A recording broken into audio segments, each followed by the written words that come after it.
Boa noite, irmãos e irmãs, amigos e amigas. Vamos para mais uma mensagem da Palavra de Deus. Vamos ler então o livro de Atos, capítulo 9, do versículo 1 ao versículo 6. Atos 9, do versículo 1 ao versículo 6, diz assim a palavra do nosso Deus.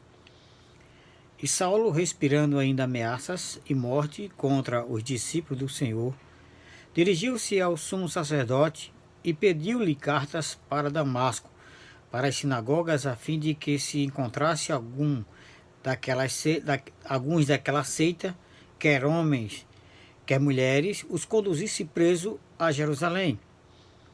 E, indo no caminho, aconteceu que, chegando perto de Damasco, subitamente o cercou um resplendor de luz do céu, e, caindo em terra, ouviu uma voz que lhe dizia: Saulo, Saulo, por que me persegues? E ele disse: Quem és, Senhor? E disse o Senhor: Eu sou Jesus, a quem tu persegues. Duro é para ti recalcitrar contra os aguilhões. E ele, tremendo e atônito, disse: Senhor, que queres que eu faça? E disse-lhe o Senhor: Levanta-te e entra na cidade, e lá te será dito o que te convém fazer. Senhor Deus, abençoa essa mensagem para que todos aqueles que estão assistindo possam ser edificados, transformados pelo conteúdo dessa palavra. Oramos em nome de Jesus. Amém. Então, meus amados e amadas, o tema da mensagem de hoje é o que acontece quando a luz do céu resplandece na vida do homem. Então, o que acontece quando a luz brilha na vida, a luz do céu brilha na vida do ser humano? Então, nós podemos ver aqui nesse texto que o apóstolo Paulo, ele não gostava dos crentes, né? Ele tinha um ódio de crente, ele perseguia crente, e a intenção dele sempre era prender crente e matar crente. E nesse texto aqui, a Bíblia mostra que ele respirava ódio, ou seja, todo o tempo ele ansiava para prender e matar crente. O versículo 1 diz assim: E Saulo, respirando ainda ameaças e mortes contra os discípulos do Senhor, dirigiu-se ao sumo sacerdote. Então veja que ele tinha o desejo de prender, ameaçar e prender e matar, porque ele respirava aqui ameaça e morte para os discípulos do Senhor Jesus Cristo. E ele, como um perseguidor de crente, a sua vontade era exterminar todos os crentes, né, na grande região da Judéia, ali da Galileia, onde ele pudesse então encontrar crente. Ele queria então destruir. No versículo 2 diz: E pediu-lhe cartas para Damasco, para as sinagogas, a fim de que se encontrasse alguns daquela seita, quer homem, quer mulheres, e os conduzisse presos a Jerusalém. Então ele pediu ao sumo sacerdote a autorização para viajar para terras remotas à procura de seguidores de Cristo, para então matar. E Paulo, ele, como sempre, não gostava de crentes, ele até consentiu na morte de Estevão. Então Estevão, um dos discípulos de Cristo, foi apedrejado, e a gente vê isso lá no capítulo 7 de Atos, já no finalzinho, que a Bíblia fala que Saulo, né, que na época ainda era chamado de Saulo, ele consentiu com a morte de Estevão. Ele estava ali participando daquilo ali. E como Paulo, muitos ainda hoje pensam dessa forma, ou seja, tem ódio de crente, tem um sentimento de ódio de crente. Aqueles crentes que realmente são crentes em Jesus, tem muitas pessoas que nunca nem sequer foram magoadas ou foram maltratadas ou sofreram alguma coisa por conta de algum crente, mas tem ódio de crente. Muitos não gostam de crente, nunca nem sequer teve nada demais com algum crente, mas ele só em ser crente ele já tem ódio. Eu já vi pessoas dizer: eu não gosto de crente, porque todo crente diz que é salvo, todo crente diz que condena religiões dos outros, e tem aquelas coisas, vários motivos que as pessoas apresentam dizendo que tem ódio de crente. Então hoje, assim como Paulo naquela época, que tinha ódio de crente, porque os crentes criam somente em Jesus Cristo, porque só Jesus é Deus, só Jesus salva, é o único e suficiente Salvador, não precisa de mais ninguém, a gente não precisa de seguir a mais ninguém, só Jesus, ele é suficiente e ele é único, e é o único que está vivo, e é o único Deus Todo-Poderoso. E os crentes, por defenderem, então, só Jesus salva, então eles são odiados por pessoas de outras religiões, e até pessoas que não são de religião alguma, eles são perseguidos, eles são, então, até mesmo tem alguns países aí que estão matando crentes, estão perseguindo. A gente tem notícia na China, por exemplo, que estão destruindo igrejas evangélicas, prendendo cristãos na China, proibindo a venda de Bíblia.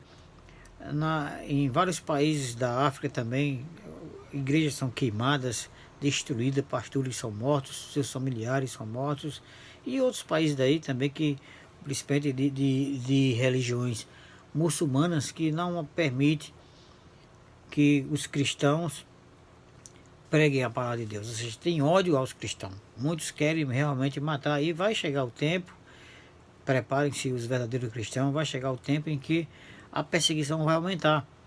A perseguição contra os cristãos vai aumentar, e muitos cristãos verdadeiros vão morrer por amor do Senhor Jesus Cristo. Né? Porque o próprio Jesus diz aqui que já começa o ódio contra os crentes na própria família. Se você for lá para o Evangelho de Mateus, no capítulo 10, o versículo 36, o próprio Senhor Jesus diz aqui que assim os inimigos do homem serão os seus familiares. Ele está falando aqui dos crentes que serão odiados pelos seus próprios familiares. E a gente sabe que muitos já ouvimos muito essa história de que quando uma pessoa se converteu na família de tradição religiosa, então os pais chegam até alguns a expulsarem de casa por ele se tornar um crente.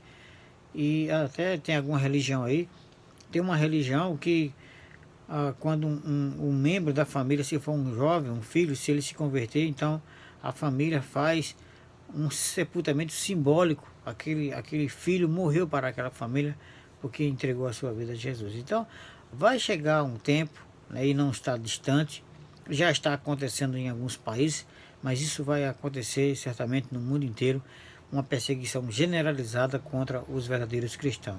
Mas Jesus aqui já alertou também no capítulo 24 de Mateus, versículo 9 e 10, ele diz: então vos hão de entregar para seres atormentados, e matar-vos-ão, e sereis odiados de todas as nações por causa do meu nome. Nesse tempo muitos serão escandalizados e trair-se-ão uns aos outros, e uns aos outros se odiarão. Então o próprio Jesus ele já profetizou isso aqui, que por causa do nome dele, por amor do nome de Jesus, os crentes, né, os verdadeiros cristãos seriam ou serão odiados e até mortos por amor do nome dele. E irmãos e amados irmãos e amadas irmãs, amigos e amigas, assim como Paulo, a maioria também não sabe o risco de perseguir o cristão. Persegue cristão, persegue os crentes, né? E a maioria não sabe, até mesmo tem ódio de crente e não sabe o risco. Eu chamo realmente de risco, não eu, mas a Bíblia mostra aqui que é um risco a pessoa perseguir o crente, a odiar o crente, porque tem algo muito importante atrás que as pessoas precisam saber para não perseguirem os cristãos, porque a verdade é que ele não persegue o cristão, mas persegue algo que ele vai se surpreender. Então, Paulo, apesar de ter sido um dos apóstolos mais instruídos, né, ele se tornar apóstolo, Paulo posteriormente se torna apóstolo, e ele, apesar de ser um instruído, antes mesmo de ser apóstolo, ele era formado aos pés de Gamaliel, que era um grande teólogo da sua época, e vamos dizer assim que seria a melhor universidade teológica da época em que Paulo estudou. Era um homem instruído, era um homem letrado, era um homem que conhecia da Torá, conhecia das leis de Moisés. Ele era um homem altamente capacitado e instruído, mas ele não entendia a razão por ele mesmo, mesmo sendo inteligente, de perseguir a um povo diferente, um povo especial, que é os cristãos, e eram os cristãos também daquela época. Então, Em uma de suas viagens, em perseguição contra os cristãos, Paulo então teve um grande acontecimento na sua vida. Então numa dessas viagens, ele então entendeu que estava na direção errada e aprendeu uma grande lição, e também aconteceu a maior transformação na sua vida, que pode acontecer também com qualquer um de você. Aconteceu comigo, aconteceu com muitos cristãos e vai acontecer com você, que quando encontrar ou quando tiver essa mesma experiência que Paulo teve quando ele estava a caminho da cidade de Damasco para perseguir cristão. Então o que foi que aconteceu? Um resplendor de luz do céu iluminou a vida de Paulo. Você vê aqui no versículo, voltando para o livro de Atos, no capítulo 9, no versículo 3 diz: e indo no caminho, aconteceu que, chegando perto de Damasco, subitamente o cercou um resplendor de luz do céu. Então veja que Paulo, quando ele estava a caminho da cidade de Damasco para prender e matar certamente crentes cristãos, uma luz subitamente, ou seja, de repente, que veio do céu, iluminou todo aquele ambiente, todo aquele lugar onde Paulo se encontrava. E depois disso, né, depois dessa luz, Paulo então ele teve um encontro pessoal com Jesus. Foi aí que Paulo teve esse encontro pessoal com Jesus, através dessa luz. E a gente sabe que Jesus disse que ele é a luz do mundo, e foi essa luz que apareceu diante de Paulo e que o transformou, e que ele, de perseguidor, passou a ser perseguido. Então o que aconteceu com Paulo quando a luz do céu iluminou a sua vida, e o que acontece com você quando você também é iluminado por essa luz? E essa luz, ela continua ainda no mundo. Essa luz nesse momento está iluminando a sua vida. Ela já está iluminando a sua vida. Só que quando ela ilumina a nossa vida, a vida das pessoas, algumas coisas acontecem, e que é preciso então algumas atitudes para que você possa então entender o que aconteceu na vida de Paulo e que pode acontecer na sua vida. Então, primeira coisa que aconteceu na vida de Paulo, quando a luz do céu iluminou a sua vida, ele descobriu que era inimigo de Jesus. Olha que coisa, né, meus queridos ouvintes e meus queridos irmãos e irmãs que estão nos assistindo? Veja que ele descobriu que era inimigo de Jesus.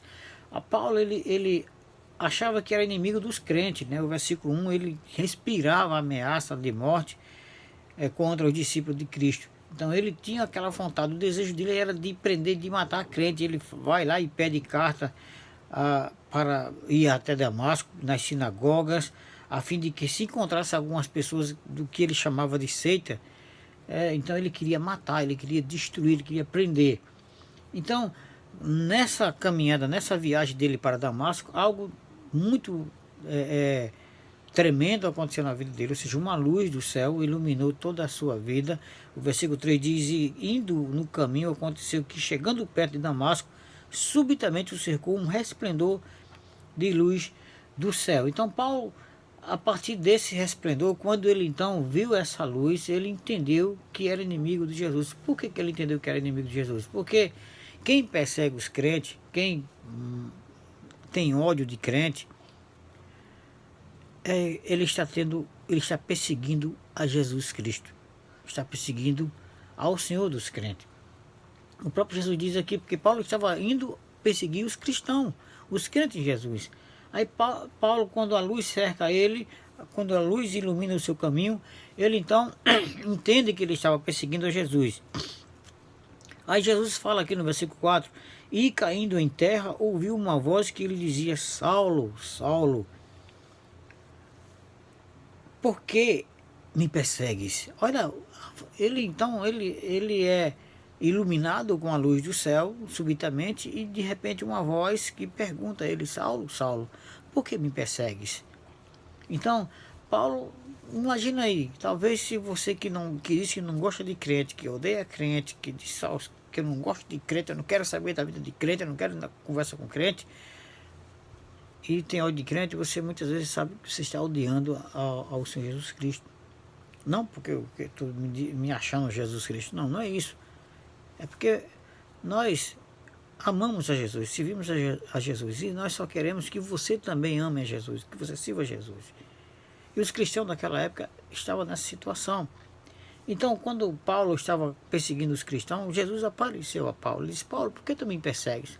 Paulo, mas eu imagina esse Paulo aqui, eu vou contextualizar. Imagina se Paulo dissesse: não, mas eu estou lhe perseguindo, quem é o Senhor? Aí já, ele diz aqui, ó, no versículo 5, que Paulo pergunta, né? Aí ele disse: quem é, Senhor? Paulo disse: quem é que eu estou perseguindo? Quem está falando comigo que eu estou perseguindo? Aí ele responde: eu sou Jesus, a quem tu persegues. Duro é para ti recalcitrar contra os aguilhões. Então Jesus ele diz: olha, Paulo, eu sou Jesus, a quem tu persegue. Mas Paulo tem algum momento que ele disse: eu vou atrás de Jesus, eu vou prender Jesus, eu vou matar Jesus. Não. Ele perseguiu os cristãos. Ele perseguiu os seguidores de Jesus. Por isso que Jesus aparece a Paulo: Paulo, por que tu me persegues? Então quem persegue aos cristãos, persegue a Jesus. O próprio Jesus ele diz no Evangelho de João, no capítulo 15, que as pessoas que odeiam os cristãos, odeiam a quem? A ele. Olha o que ele diz aqui, ó. Capítulo 15 de João, versículo 18, 19, ele diz: se o mundo vos odeia, sabei que primeiro do que a vós, me odiou a mim. Se vós fosse do mundo, o mundo amaria o que era seu. Mas porque não sois do mundo, antes eu vos escolhi do mundo, por isso é que o mundo vos odeia. Então Jesus está dizendo aqui que se o mundo vos odeia, saber que primeiramente, o primeiro do que a vós me odiou a mim. Então Jesus ele deixa bem claro aqui que quem odeia crente, odeia a Jesus. E quem persegue crente, persegue a Jesus. E Jesus ele deixa também uma lição aqui para Paulo. Ele disse: Paulo, duro é para ti recalcitrar contra os aguilhões. O que é recalcitrar? É resistir com teimosia. É persistir naquilo que está errado, persistir no erro, é ser contra os crentes, o que os crentes creem, que é ser contra Jesus, porque nós cremos em Jesus. Nós só aceitamos Jesus como o único e suficiente Salvador. Não há nenhum outro Deus além de Cristo. Então, você não querer aceitar isso, como Paulo, é recalcitrar, ou seja, resistir com teimosia.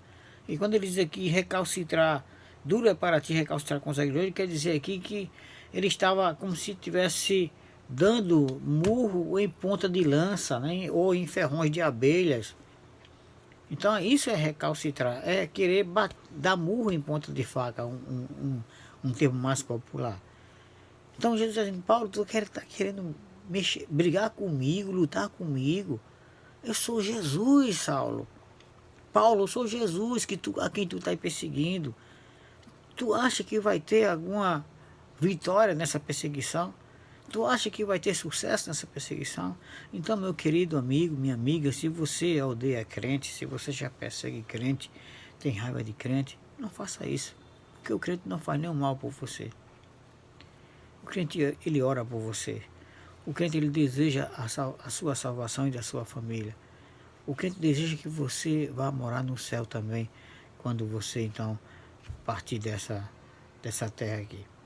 Essa é a vontade do crente, essa é a vontade de Jesus, que você seja salvo. Ele quer que todos sejam salvos.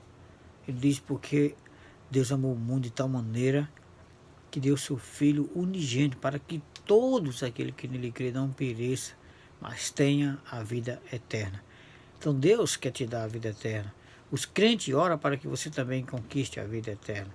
Então essa foi a descoberta de Paulo, quando ele perseguia os crentes e quando aconteceu daquela luz resplandecer na sua vida a caminho de Damasco. Então ele descobriu que, ao invés de ser inimigo de crente, ele era inimigo do próprio Cristo. Ele era inimigo do Senhor Jesus Cristo, que é o Senhor dos crentes. Então a perseguição de Paulo não era apenas inútil, né, porque era inútil a perseguição dele, mas também como ferrões ferindo a sua consciência. Porque depois ele disse: rapaz, que besteira, eu estava perseguindo o Senhor Jesus Cristo. No momento que eu estou perseguindo o crente, estou perseguindo a Jesus Cristo. Então é isso que Paulo compreendeu, é o que aconteceu com a vida dele, que pode acontecer com você, se você está perseguindo os crentes. Então, o que aconteceu com Paulo quando a luz do céu iluminou a sua vida? Em segundo lugar, ele descobriu qual era a vontade de Deus para a sua vida. No versículo 6 diz assim: e ele, tremendo e atônito, disse: Senhor, que queres que eu faça? E disse-lhe o Senhor: levanta-te e entra na cidade, e lá te será dito o que te convém fazer. Então veja que quando Jesus, a luz do céu, ilumina a vida das pessoas, como iluminou a vida de Paulo, ele procurou, ele descobriu qual é a vontade de Jesus para a sua vida. Talvez você não saiba ainda qual o plano de Jesus para a tua vida, o que Jesus quer para a tua vida, porque você nunca se interessou, você nunca procurou saber o que que Jesus quer para você, o que que Jesus planeja para você e para a sua família. Então Paulo descobriu isso quando a luz iluminou na sua vida, e a luz está agora também iluminando, porque essa luz já está no mundo, ela está iluminando todas as pessoas, e inclusive você que está assistindo essa mensagem. Mas é preciso que alguém te fale mais, porque mesmo quando a luz está aqui diante de você, muitos ficam cegos com essa luz. A luz, ao invés de fazer com que você veja melhor, como Paulo ficou cego. Veja que Paulo ele passou 3 dias cego por causa dessa luz. Ele passou 3 dias sem ver. E nesses 3 dias ele nem sequer comeu nem bebeu. O versículo 9 diz: e esteve 3 dias sem ver e não comeu nem bebeu. Por quê? Porque a luz ofuscou a sua visão. Mas por quê? Porque mesmo que a luz, mesmo que Jesus esteja agora aqui diante de você, iluminando a sua vida, muitas vezes você continua cego, sem querer enxergar a vontade de Jesus para a sua vida. Foi o que aconteceu com Paulo. Por isso que é preciso que alguém te fale. Por isso que muitas vezes é preciso que o crente fale para você, que leia a palavra, que pregue para você. É preciso que você vá a uma igreja, ouvir uma mensagem da palavra de Deus. É preciso que você abra as suas portas para os cristãos falar do Senhor Jesus para você. Você que está nos assistindo, se você conhece crente, chame o crente para a sua casa. Diga: olha, eu queria que você viesse aqui me falar um pouco da Bíblia, que eu queria saber da vontade de Deus para com a minha vida. Porque muita gente não procura saber disso. Então Paulo, ele entendeu que não podia mais resistir essa luta espiritual dele, né, contra Deus, porque quem não entende é uma luta espiritual. Ou seja, Paulo ele achava que a religião dele era que estava certa, não o cristão. O cristão não era uma religião chamada cristianismo, eram os seguidores, eram os discípulos de Cristo. Paulo achava que a religião judaica dele era que estava certa e os cristãos eram que estavam errados. Então hoje muita gente diz: não, a minha religião é a certa. Alguns chegam até a falar que não, os crentes saíram da igreja católica, porque a primeira igreja que Jesus deixou no mundo foi a igreja católica. Muitos chegam a dizer isso. É uma falta de conhecimento, meu irmão, porque não foi a igreja católica a primeira igreja que existiu no mundo, não. A primeira igreja foi a igreja de Jerusalém, e não era a igreja católica. Era a igreja dos cristãos que creram em Jesus Cristo, quando Pedro, o apóstolo Pedro, ele pregou então lá no dia de Pentecostes, e que 3.000 almas se converteram e começaram a fazer parte da igreja de Jerusalém. E era uma igreja cristã, era uma igreja seguidora de Cristo, não tinha negócio de catolicismo naquela época.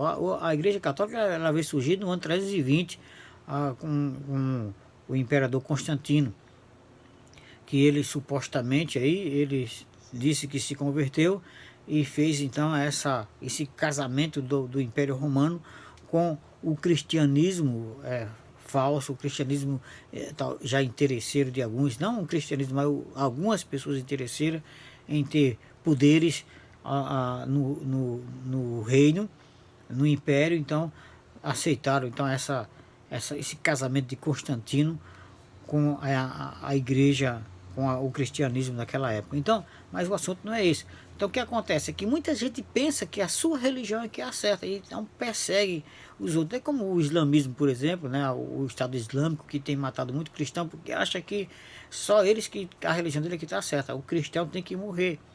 E ainda muitas nações do mundo aí, como a China, como a Coreia do Norte, como outros países aí da África também, outros países do Oriente Médio que não aceitam o cristianismo ou os cristãos, e eles perseguem e matam os cristãos. Então, é preciso que eles descubram qual é a vontade de Deus para a sua vida. Então, Paulo aqui no versículo 6, ele diz, ele tremendo e a todos, Senhor, o que queres que eu faça? Jesus disse-lhe, levanta-te e entra na cidade, e lá te será dito o que te convém fazer. Então, é por isso que você precisa aprender o que é que Deus quer para a sua vida. Isso você vai encontrar na palavra, na Bíblia Sagrada. É preciso que alguém ensine a você, alguém fale para você. Por isso que é importante a escola bíblica dominical na igreja, é importante a participação dos cristãos nos cultos da igreja, porque vai aprender a palavra de Deus e o que Deus tem para a sua vida. Então, se você está lutando contra Deus, não tem dado oportunidade para o Senhor falar ao seu coração, agora é o momento certo de você pensar, eu quero aprender, eu quero entender qual é a vontade de Deus para a minha vida. Se apresente ao Senhor Jesus. Diga, Senhor, eu quero aprender. Qual é a sua vontade para com a minha vida? Na carta de Paulo aos Romanos, Paulo ele já aqui já fala, veja que já é a palavra de Paulo, já depois da sua conversão, no capítulo 12, versículo 2, ele diz, rogo-vos, pois irmãos, pela compaixão de Deus, que apresenteis os vossos corpos em sacrifício vivo, santo e agradável a Deus, que é o vosso culto racional. E não seres conformados com este mundo, mas sede transformados pela renovação do vosso entendimento, para que experimenteis qual seja a boa, agradável e perfeita vontade de Deus. É isso que você precisa saber. Qual a vontade de Deus para a sua vida? Que talvez você nunca ouviu isso. Você talvez participa de uma religião que é um ritual costumeiro, aquele ritual que não tem uma leitura da palavra de Deus, uma pregação da palavra de Deus com seriedade, que te ensine de fato o que a Bíblia quer que você aprenda. Mas não é, até algumas igrejas evangélicas, infelizmente hoje, não pregam de fato a Bíblia, né? Prega totalmente diferente, coisa que não tem nada a ver com a Bíblia, e os cultos se transformam em um espetáculo humano, puramente humano, não a pregação da palavra de Deus. Procure uma igreja que prega verdadeiramente a palavra de Deus, isso é que importa. O que importa é isso, é você ouvir o que Deus quer falar para você, para que você entenda qual é a vontade de Deus para com a sua vida. Olha o que Paulo fala aqui para os Colossenses no capítulo 3, a partir do versículo 1, ele diz, portanto, se já ressuscitaste com Cristo, buscar as coisas que são de cima, onde Cristo está assentado, à destra de Deus, pensai nas coisas que são de cima e não nas que são da terra, porque já estáis mortos e a vossa vida está escondida com Cristo. Quando Cristo, que é a vossa vida, se manifestar, então também vós vos manifestareis com ele em glória. Mortificai, pois, vossos membros que estão sobre a terra, a prostituição, a impureza, a afeição desordenada, a vil concupiscência e a avareza, que é a idolatria, pelas quais coisas vem a ira de Deus sobre os filhos da desobediência, nas quais também em outro tempo andaste quando vivias nela. Mas agora despojai-vos também de tudo, da ira, da cólera, da malícia, da maledicência, das palavras torpes da vossa boca. Não mintais uns aos outros, porque já vos despiste do velho homem com os seus feitos, e vos vestiste do novo, que se renova para conhecimento segundo a imagem daquele que o criou. Quando você entrega a sua vida a Cristo, quando você tem um encontro com Jesus, você quer saber, você procura saber qual agora a vontade dele para com a sua vida. Então foi o que aconteceu com Paulo. Ele descobriu qual a vontade dele para com a sua vida. Então Jesus ele está iluminando agora, ele está diante de você, iluminando a sua vida. Então ele quer te ensinar qual é a vontade dele para com a sua vida. É isso que você precisa entender. Qual a perfeita, agradável e boa vontade de Deus para a tua vida. E finalmente o que aconteceu com Paulo quando a luz do céu iluminou a sua vida? Em primeiro lugar, ele entendeu, ele descobriu que era inimigo de Cristo e não dos crentes. Em segundo lugar, ele descobriu qual foi a vontade de Deus para com a sua vida, né? E em terceiro lugar, ele foi cheio do Espírito Santo. Isso aqui é maravilhoso, né?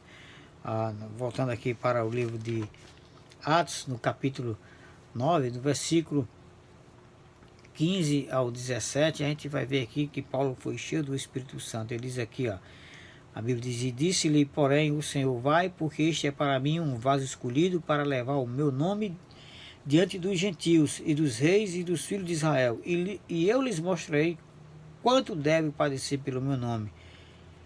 E Ananias foi e entrou na casa e, impondo-lhe as mãos, disse: Irmão Saulo, o Senhor Jesus, que te apareceu no caminho por onde vinhas, me enviou para que tornes a ver e seja cheio do Espírito Santo. Amém. É isso que Deus quer fazer na sua vida.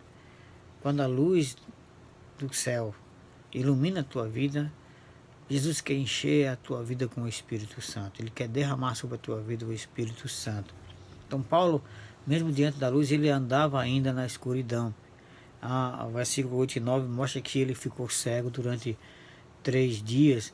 E ele entendeu que sem o Espírito Santo a sua vida é em treva. Então você, meu amigo, minha amiga, que ainda não é um cristão, que ainda não é um crente em Cristo, se você não tem o Espírito Santo de Deus na sua vida, você ainda anda em trevas. Porque no momento que você permite que o Espírito Santo entre na sua vida, é que você passa a enxergar, a sair das trevas e ver então a verdadeira luz dentro de você. Você vê as coisas diferentes. É como aquele texto lá de João 8,32 diz: conhecerei a verdade e a verdade vos libertará. Porque você começa a perceber as coisas de uma maneira diferente, a entender as coisas de maneira diferente, porém verdadeira, não mentirosa. Porque você já viu tantas coisas, né? Tem tanta conversa que as pessoas criam por aí, de que alguém morreu e voltou para sua casa, e a alma, aparece a alma de pessoas que já morreram. Então, isso tudo é mentira, né? A gente sabe que não existe isso. A Bíblia diz que uma vez que a pessoa morre, ela não torna mais ao seu lugar onde ela morava, ao seu lar. Até o seu nome fica no esquecimento. Nunca ele mais. É como uma fumaça que se desfaz, assim também é a pessoa que desce a sepultura. Ele não tem mais nenhum conhecimento e nenhum trabalho mais aqui nessa terra. Então esse negócio de que o Espírito vem, tem algumas pessoas que dizem: eu sou sensitivo, né? Que chega com aquele araminho assim na casa, porque o araminho mexe com nada. Aí acha que é o espírito de uma pessoa que morreu, que ainda não desencarnou, ou que ainda não subiu para uma outra dimensão. E tudo é mentira. A gente aprende isso depois que a gente descobre a palavra de Deus, que nós somos cheios do Espírito Santo, porque Jesus disse que quando ele disse: olha, eu vou para a casa de meu pai, vou preparar um lugar para vocês e depois eu vou voltar, mas eu vou mandar o Espírito Santo para vocês e ele vai falar de tudo a meu respeito. Então ele vai ser o nosso professor, aqui estou parafraseando, ele vai ser o nosso professor, ele vai nos instruir a respeito da glória de Deus, do poder de Deus, da palavra de Deus, porque sem o Espírito Santo a gente não entende. Muita gente diz: olha, eu leio a Bíblia de um lado para outro e não consigo entender, porque você precisa ser cheio do Espírito Santo, porque o Espírito Santo é o nosso professor. É ele quem vai nos instruir, é ele quem nos ensina. Foi o que aconteceu com Paulo.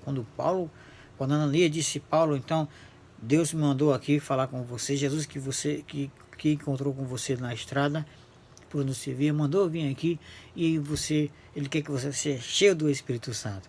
E quando Paulo recebe o Espírito Santo, então Paulo agora se torna um grande apóstolo, um grande homem de Deus, conhecedor da palavra de Deus e pregador da palavra de Deus, um defensor do cristianismo, do nome do Senhor Jesus Cristo. É isso que você precisa fazer, meu amigo, minha amiga, para também ser um defensor do Senhor Jesus Cristo, não um perseguidor, mas pregar a palavra dele. Então veja que Paulo ele entendeu que só lhe restava orar ao Senhor Jesus, para que ele pudesse ser cheio do Espírito Santo. Então, versículo 11 diz assim: e disse-lhe o Senhor: levanta-te e vai à rua chamada direita, pergunta em casa de Judas por um homem de Tarso chamado Saulo, pois eis que ele está orando. Então, depois que Saulo ou Paulo ele chega na casa então desse homem chamado Judas, Deus manda Ananias ir lá nessa casa falar com Saulo e já disse: olha, ele está orando. Ou seja, você precisa dizer agora: Senhor, eu realmente não compreendia a tua palavra, a tua vontade, eu não sabia, não entendia muito bem a respeito de Bíblia, e agora através dessa mensagem eu aprendi que eu era um perseguidor do Senhor e não uma pessoa que andava na luz, mas eu não entendia, por isso que eu persegui os crentes, eu odiava o crente, mas agora eu entendi que eu preciso me converter ao Senhor, eu preciso entregar a minha vida ao Senhor, porque a luz que está dentro de mim precisa que eu aprenda mais e que eu seja cheio do Espírito Santo. Então ore assim, pedindo a Deus o Espírito Santo dele para encher a tua vida e você então se tornar um crente em Cristo e um salvo em Jesus Cristo. Você precisa ser cheio do Espírito Santo para que você possa pregar então a palavra de Deus, porque Deus disse aqui que ele escolheu a Paulo para que ele pregasse, e é preciso então você ser cheio do Espírito Santo para você pregar a palavra. Pregar a palavra sem o Espírito Santo não surte muito efeito, são palavras superficiais. Então, meus queridos, embora que de perseguidor Paulo passou a ser perseguido, ele não se preocupava com isso. Ele continuou a sua vida, o seu ministério maravilhoso, pregando o Evangelho, né? Porque Deus disse aí: eu lhe mostrarei quanto deve padecer pelo meu nome. Como ele perseguia muito. E ele foi até ameaçado. Aquele homem que perseguiu os cristãos, né, os crentes, os discípulos de Cristo, agora era um homem que tinha que fugir dos perseguidores. Versículo 23 aqui diz: e tendo passado muitos dias, os judeus tomaram conselho entre si para o matar. Mas as suas ciladas vieram ao conhecimento de Saulo, e como eles guardavam as portas, tanto de dia como de noite, para poderem tirar-lhes a vida. Então Paulo era ameaçado de morte. E ele, mesmo diante dessas ameaças, ele continuou pregando a palavra de Deus. Ele passou a correr os mesmos riscos que os cristãos que ele perseguia passaram. Mas ele agora estava diferente. Ele estava cheio do Espírito Santo. Como os cristãos que são cheios do Espírito Santo, eles não temem a perseguição do inimigo. Então, meu amado irmão, minha amada irmã, você é cheio do Espírito Santo. Você é cheio do Espírito Santo. Não tema. Porque se alguém está te perseguindo, se o inimigo está te perseguindo, querendo te matar, querendo te destruir, seja com qualquer coisa, com essa enfermidade, com esse vírus que está aí destruindo pessoas, sabe que ele está perseguindo a Jesus. E Jesus, ele vai no momento certo, como ele fez com Paulo. Paulo, por que tu me persegues? Então, parou agora aqui a perseguição contra os meus servos. Você agora vai ser perseguido também como eles. Até que aqueles que lhe perseguem também entendam que estão me perseguindo. Então, meus irmãos, quando a luz, e minhas amadas irmãs, meus amigos, minhas amigas, quando a luz do céu resplandece em nossa vida, entendemos e deixamos de ser inimigo de Cristo, descobrimos a vontade de Deus para a nossa vida e recebemos o Espírito Santo de Deus dentro de nós. Então, Jesus, ele está chamando você hoje para deixar de ser seu inimigo. Jesus quer te mostrar qual é a vontade dele para com a sua vida. Ele quer te encher do Espírito Santo, ele quer converter você. Porque é preciso que você se converta, você mude esse seu pensamento, saia dessa religião que não te leva a lugar nenhum, mas entregue a sua vida a Jesus. Paulo, ele foi perseguido até a morte. Depois a vida dele, a gente mostra que ele de um perseguidor passou a ser perseguido, e Nero então termina mandando decapitá-lo por pregar a palavra de Cristo, por pregar o nome de Jesus. Então, meu querido ouvinte, minha querida ouvinte, receba hoje Jesus como teu Senhor e como teu Salvador. Que Deus abençoe a você e a sua família, em nome de Jesus. Amém. Obrigado, Senhor, por essa palavra. Pedimos que aqueles que estão assistindo, que entreguem a sua vida e sejam cheios do teu Espírito Santo. Em nome de Jesus nós oramos. Amém.